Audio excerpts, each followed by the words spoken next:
ఇది కదూ సీతమ్మ చెప్పింది, ప్రమాదానికి వెడుతున్నావు, చిట్ట చివరికి నీ భార్యలే నిన్ను ద్వేషిస్తారు. చపలం చిలితేంద్రియం, మా భర్త చపలుడు, ఇంద్రియములు చిలించినవాడు, దాని కొరకు లంకనంతటిని పణంగా పెట్టాడంటారు. ఆ పరిస్థితి తెచ్చుకోకు అని చెప్పింది. అదే తెచ్చుకున్నాడు. ఇప్పుడు ఏడ్చాడు. ఏడ్చి విపరీతమైనటువంటి కోపాన్ని పొందాడు. కోపం శేషేన పూరయేత్తని ఏదో ఒక కారణాన్ని వెతుక్కోవాలి. రాముణ్ణి ఎటు ఏమీ చేయలేడు. ఆయనకి చాలా తేలికగా అనిపించేది ఎవరంటే సీతమ్మ. ఈ సీతమ్మను అపహరించి తీసుకొచ్చాను, ఈమెని ఏ ప్రయోజనానికి తీసుకొచ్చానో ఆ ప్రయోజనము నెరవేరలేదు. సరికదా ఇంతమంది బలిపెట్టబడ్డారు. ఇంద్రజిత్ కూడా మరణించాడని ఆవివేశ మహాన్ కోప పుత్రవ్యసన సంభవ, ఆ పుత్రుడు మరణించాడనేటటువంటి విపరీతమైనటువంటి శోకంలోంచి వచ్చినటువంటి కోపము వలన ఆయన ఆ సీతమ్మని నేను సంహరిస్తాను అని చెప్పి ఆయన వెంటనే నిర్ణయం తీసుకొని అక్కడ ఉన్నటువంటి పరివారాన్నంతటినీ కూడా పిలిచాడు. పిలిచి, బ్రహ్మగారు నాకు యుద్ధం కోసమని అనుగ్రహించి ఇచ్చినటువంటి ధనస్సుంది, బాణముంది, కవచముంది, మీరు వెళ్ళి వాటినన్నింటినీ కూడా మంగళవాద్యాలతో పైకి తీయండి అని చెప్పి, నేను ఇప్పుడు సీతమ్మని వధించడానికి వెడుతున్నానని ఒక పెద్ద ఖడ్గాన్ని తీసుకొని అశోకవనానికి బయలుదేరాడు.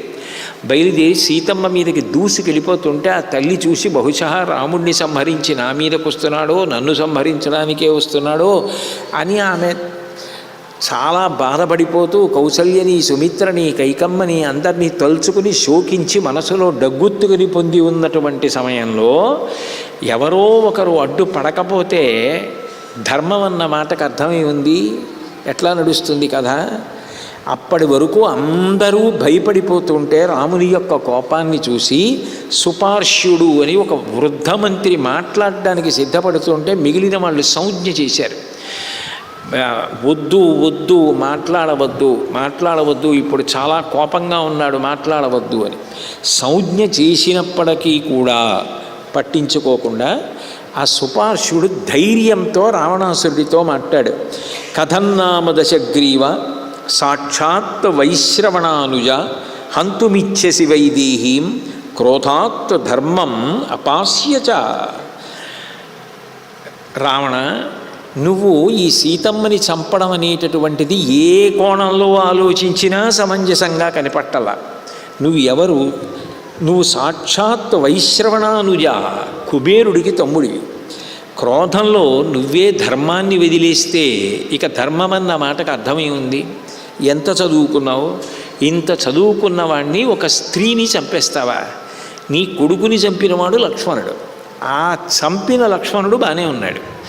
చచ్చిపోవడానికి కారణమైన వాళ్ళు హనుమంతుడు, ఆ పైన విభీషణుడు, వాళ్ళు బాగానే ఉన్నారు. వాళ్ళ అన్నగారు రాముడు యుద్ధానికి వచ్చిన ఆయన బాగానే ఉన్నాడు.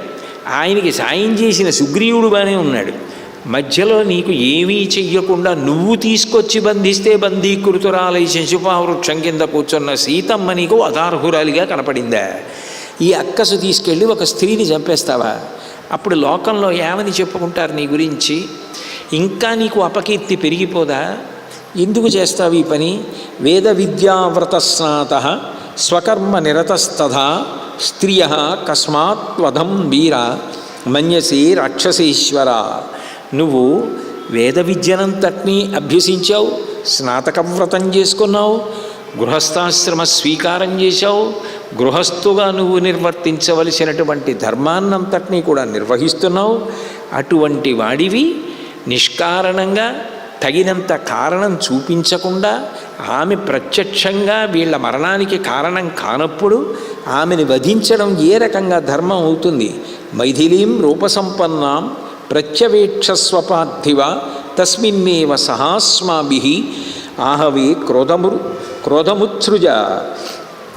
ఆమెను ఏమైనా చేస్తే నీ కీర్తి పోయిన తరువాత నువ్వు ఉన్నా ఒకటే, లేకపోయినా ఒకటే. కాబట్టి నీ కోపం తీర్చుకోవడానికి మార్గం ఉంది. మేమందరం కలిసి నీతో వస్తాం, యుద్ధానికి రా, మనందరం కలిసి యుద్ధానికి బయలుదేరదాం.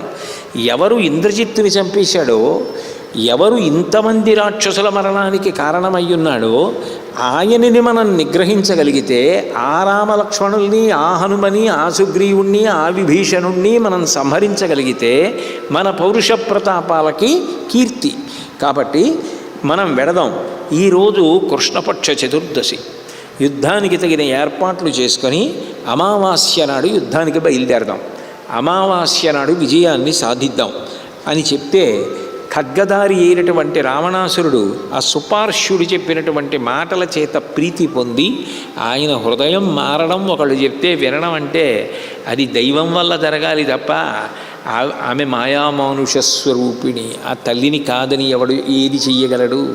శివుడు ఎప్పుడూ చెప్పాడు, ఆ విషయం ప్రస్తావనకు వస్తుంది. మహామాయా విశ్వం భ్రమయసి పరబ్రహ్మ మహిషి, ఆ తల్లి.